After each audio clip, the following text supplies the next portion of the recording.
नमस्कार. मी सौ अवंतिका हेमंत कदम.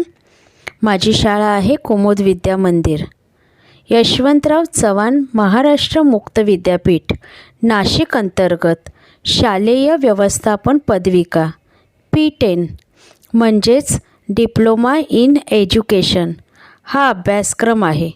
त्यातील 113 म्हणजेच 113 शैक्षणिक व्यवस्थापन या विषयाची माहिती पाहूया. संज्ञापन म्हणजे कम्युनिकेशन.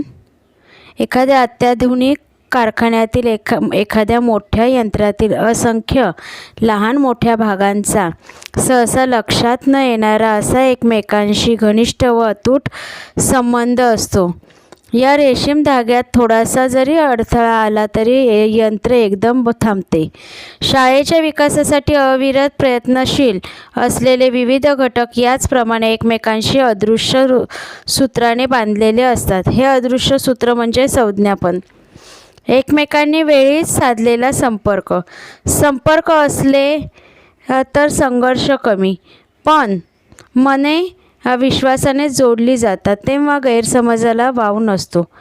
आपापसात बंधुभाव निर्माण झालेला असेल तर अधिकारामुळे निर्माण होणाऱ्या उच्च नीचतेच्या सीमारेषा फुसट बनतात.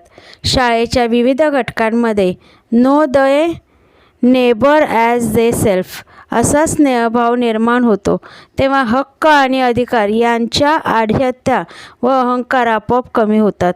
मोकळेपणाने भेटा, दिलखुलासपणे बोला हा आदर्श संज्ञापनाचा मूलमंत्र असतो. तुमची अडचण नव्हे, आपली अडचण. शाळा ही आपली माता, आपण तिच्या छत्राखालील तिची लेकरे. आपण सारे एकोप्याने पूजाभावाने काम करू. अशा प्रकारे स्नेहभाव निर्माण करण्याचे काम मुख्याध्यापकाचे आहे. तो सर्व घटकांमधील सोनेरी दुवा असतो. उदाहरण पहिले. मुलाखत. श्री बाळासाहेब अष्टपुत्रे हे एका मोठ्या शाळेचे ख्यातनाम मुख्याध्यापक आहेत. ते आज आपल्यात आलेले आहेत. त्यांचे विचार आपल्या चिंतन मनाला खात्रीने चालना देतील. प्रश्न. बाळासाहेब, शालेय व्यवस्थापनात संज्ञापन कसे साधावे? बाळासाहेब म्हणाले, हे बघा, मुख्याध्यापक हे शालेय व्यवस्थापनातील मुख्य केंद्र. या केंद्राचा व्यवस्थापक मंडळ, पदाधिकारी, उपशिक्षक, विद्यार्थी, पालक, लिपिक, चतुर्थ श्रेणी कर्मचारी इत्यादी घटकांशी स्वतंत्रपणे संपर्क असतो. कोणत्याही दोन घटकांना एकमेकांशी संपर्क साधावायचा असेल तर तो मुख्याध्यापकांमार्फतच किंवा त्यांना कल्पना देऊन साधणे योग्य. प्रश्न. कामकाज संघर्षविना होईल यासाठी काय करावे? बाळासाहेब म्हणाले, संस्था पदाधिकारी, मुख्याध्यापक, शाळेचे इतर पदाधिकारी, उपशिक्षक, विद्यार्थी अशी शालेय घटकांची एक साखळी असते. मधला दुवा वा दुवे टाळून दोन घटक एकमेकांशी संपर्क साधण्याचा प्रयत्न करतात तेव्हा गैरसमज होऊन संघर्ष होण्याचा संभव असतो.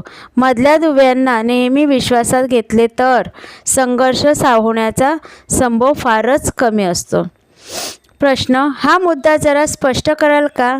बाळासाहेब म्हणाले, अहो, समजा मुख्याध्यापकाला इतर पदाधिकाऱ्यांना वर्गातील कामकाजांची काही माहिती हवी असेल तर परस्पर विद्यार्थ्याकडे चौकशी करण्याऐवजी वर्ग शिक्षक व संबंधित उपशिक्षकाला विश्वासात घ्यावे व माहिती घ्यावी. त्यांना टाळावयाचे कशासाठी? उपशिक्षकांना संस्थेकडे काही मागणी करावयाची असेल तर त्यांनी ती उपप्रमुख यांच्याशी सल्लामसलत करून व मुख्याध्यापकांचे मार्गदर्शन घेऊनच करावी. मागणीला आपोआप वजन येते. ती मागणी मुख्याध्यापकांना पसंत नसेल तरी बिघडेल कुठे? त्यामुळे मुख्याध्यापकांचा शिक्षकांवरील विश्वासच वाढणार आहे. प्रश्न. संस्थेच्या व्यवस्थापकांशी आपला कोणत्या परिस्थितीत कसा संघर्ष आला? बाळासाहेब म्हणाले, अहो, हे काय विचारणं झालं. मुख्याध्यापकांना व्यवस्थापक मंडळाशी संघर्ष येऊ देणे म्हणजे त्याने स्वतःची अकार्यक्षमता मान्य करणे. शाळेच्या दैनंदिन कामकाजात कोणतीही आनंददायी व अप्रिय अशी घटना घडली की ती संस्थेच्या सदस्यांना तिखट मीठ लावून इतरांकडून कळण्याच्या आत मी सर्वांना त्या संघटनेची किंवा त्या घटनेची सांगोपांग माहिती देत असतो. फोन व टपाल खाते यांचा उपयोग करून घेतो. ही दोन्ही खाती अकार्यक्षम असतात तेव्हा प्रत्यक्ष भेटून माहिती द्यायला हवी. परस्परांवरील विश्वास वाढवण्यासाठी आपला संपर्क अत्यावश्यक असतो. शालेय समितीच्या सभेत मी शाळेत झालेल्या महत्त्वाच्या कामकाजाचे सविस्तर निवेदन करतो. त्यामुळे केलेल्या कामाची दप्तरी नोंद राहते. काम भरपूर करावे व त्याची योग्य नोंद घेतली जात आहे हे देखील पाहावे. प्रश्न: या संदर्भात आणखी काही सांगू शकाल का? बाळासाहेब म्हणाले, शाळेत काम करीत असताना किंवा काम करून घेत असताना व्यक्ती तितक्या प्रकृती ही गोष्ट मुख्याध्यापकाने सतत लक्षात ठेवायला हवी. ही सारी आपलीच माणसं आहेत आणि त्यांच्या मदतीनेच आपल्याला विद्यार्थ्यांचा सर्वांगीण विकास साधायचा आहे हे आपण कायम ध्यानात ठेवावे. सर्वांशीच जास्तीत जास्त संपर्क ठेवून आपले काम अधिक उठावदार कसे होईल याची काळजी त्याने घ्यावी. आपले शिक्षक, पालक व विद्यार्थी यांच्या सुखदुःखात जो मुख्याध्यापक मनापासून सहभागी होतो तो यशस्वी झाल्याशिवाय राहणार नाही. आता उदाहरण दुसरे पहा. शालांत परीक्षेचा निकाल सुधारण्यासाठी योजना. शहरापासून दूरवरच्या ठिकाणी असलेल्या आपल्या शाळेचा शालांत परीक्षेचा निकाल गेली 3 वर्षे 22% दरम्यान लागतो. हे पाहून मुख्याध्यापक श्री गद्रे कमालीचे अस्वस्थ आणि चिंतातूर झाले होते. विद्यार्थी, गुरुजन व पालक या सर्वांशी संपर्क साधून त्यांना विश्वासात घेऊन व निकाल सुधारण्यासाठी ठराविक उद्दिष्टे डोळ्यासमोर ठेवून त्यांच्या सहकार्याने योजना आखण्यासाठी त्यांनी खालील प्रकारचे प्रयत्न केले. 10वीच्या गुरुजनांना आवाहन. 10वीच्या विषय शिक्षकांची सभा घेतली. गेल्या 3 वर्षांच्या शालांत परीक्षेच्या निकालाच्या बारकाईने छाननी केली. कोणत्या विषयातील कोणत्या त्रुटीमुळे निकाल कमी लागत आहे याची पाहणी केली. पालक व विद्यार्थी यांच्याशी जास्तीत जास्त संपर्क साधून निकाल सुधारण्यासाठी कोणत्या प्रकारे योजना तयार करता येतील व पार पाडता येतील याबद्दल त्यांच्या विचारांना चालना दिली व त्यांच्या मदतीने योजना कागदावर उतरवून काढली.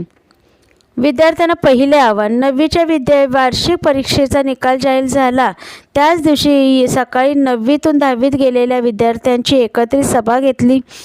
त्यांनी पराकाष्ठेने प्रयत्न करून निकाल सुधारण्यासाठी प्रयत्नशील राहावे असे त्यांना आवाहन केले.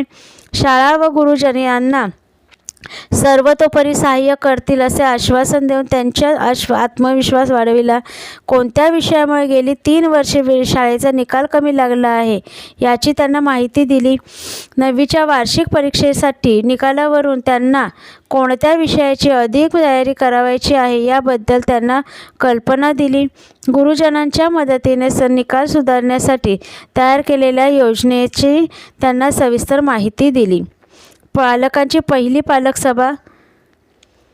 त्याच दिवशी संध्याकाळी 6:30 वाजता 9वीतून 10वीत गेलेल्या विद्यार्थ्यांच्या पालकांची पालक सभा घेतली.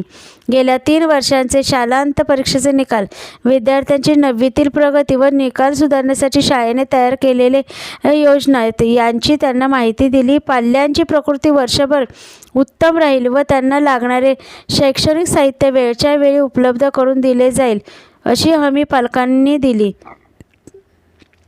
आपल्या पाल्यांसाठी शाळा जाणीवपूर्वक प्रयत्न करीत आहे हे पाहून त्यांना खूपच आनंद झाला. आपले पाल्य घरी नियमितपणे अभ्यास करतील व शाळेच्या योजनेत मनापासून सहभागी होतील हे जातीने पाहण्याचे त्यांनी आश्वासन दिले. योजना यशस्वी करण्यासाठी सर्व प्रकारचे सहकार्य करण्याचे त्यांनी मनावर घेतले. वैयक्तिकरित्या व शिक्षक पालक संघामार्फत आवश्यक ते आर्थिक सहकार्य देण्याचे त्यांनी ठरविले. मे महिन्याच्या सुट्टीतील जादा वर्ग. शाळा मे महिन्याच्या सुट्टीनंतर 12 जूनला सुरू होणार होती. इयत्ता 10वीसाठी 1 जून ते 11 जून या काळात इंग्रजी, गणित व शास्त्र या विषयांच्या तयारीसाठी जादा वर्ग घेतले. रोज प्रत्येकी 45 मिनिटांचा 4 तासिकांचे वेळापत्रक तयार केले. विषय शिक्षकांनी सुट्टीत या वर्गांना येऊन शिकवण्याचे उत्स्फूर्तपणे मान्य केले. मुख्याध्यापक गद्रे या वेळात जातीने उपस्थित राहून मदत करीत होते. 10वीच्या विद्यार्थ्यांची पालकांची दुसरी पालक सभा. पालकांची सभा घेतली. सुट्टीतील कामाची कल्पना दिली. प्रश्नमंजुषा, पुस्तक पेढी, विविध विषयांच्या कार्यपुस्तिका विद्यार्थ्यांना उपलब्ध करून देण्याची तयारी त्यांनी दर्शवली. विविध विषयांच्या प्रश्नपेढीला आर्थिक मदत करण्याचे आश्वासनसुद्धा त्यांनी दिले. 10वीसाठी रोज 9वा जादा तास घेतला गेला. शाळा सुरू झालेल्या दिवसापासून इयत्ता 10वीतील विद्यार्थ्यांसाठी शाळा सुटल्यावर 9वा जादा तास घेतला. या तासासाठी वर्ग वेळापत्रके व गुरुजनांचे वेळापत्रके तयार केली.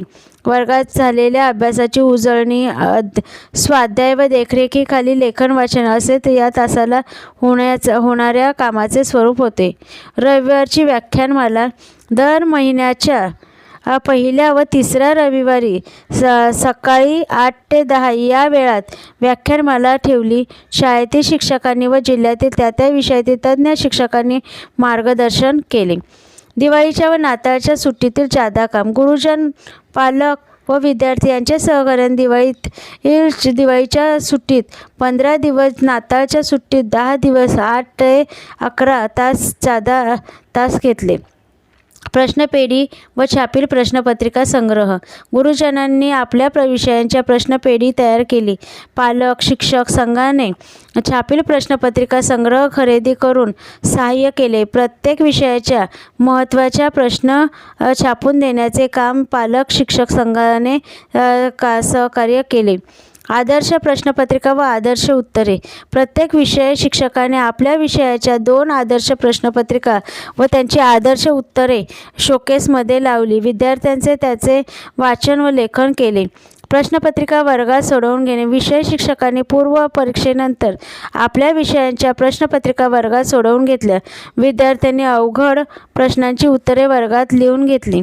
उत्तरपत्रिका तपासून देणे. पूर्व परीक्षेनंतर प्रत्येक विद्यार्थ्याने प्रत्येक विषयाच्या 3 प्रश्नपत्रिका परीक्षेसाठीच बसतो आहोत अशी मनाची कल्पना करून सोडविल्या. गुरुजनांनी त्या काळजीपूर्वक तपासून दिल्या. सदिच्छा समारंभ. पालकांच्या व गुरुजनांच्या उपस्थितीत परीक्षेला बसणाऱ्या विद्यार्थ्यांना समारंभपूर्व सदिच्छा दिल्या. मिळालेले यश. गुरुजन, पालक व विद्यार्थी यांच्या सहकार्याने तयार केलेल्या या योजनेला यशही चांगले लाभले. योजनेच्या पूर्वी निकाल 22.6% होता. पुढील 5 वर्षाच्या निकालाची अनुक्रमे 34%, 54%, 55.37% व 61% अशी टक्केवारी होती. संज्ञापनाचा मूलमंत्र यशस्वी झाला. एकमेका सहाय्य करू, अवघे धरू सुपंथ हा संज्ञापनाचा मूलमंत्र प्रत्यक्षात यशस्वी झाला.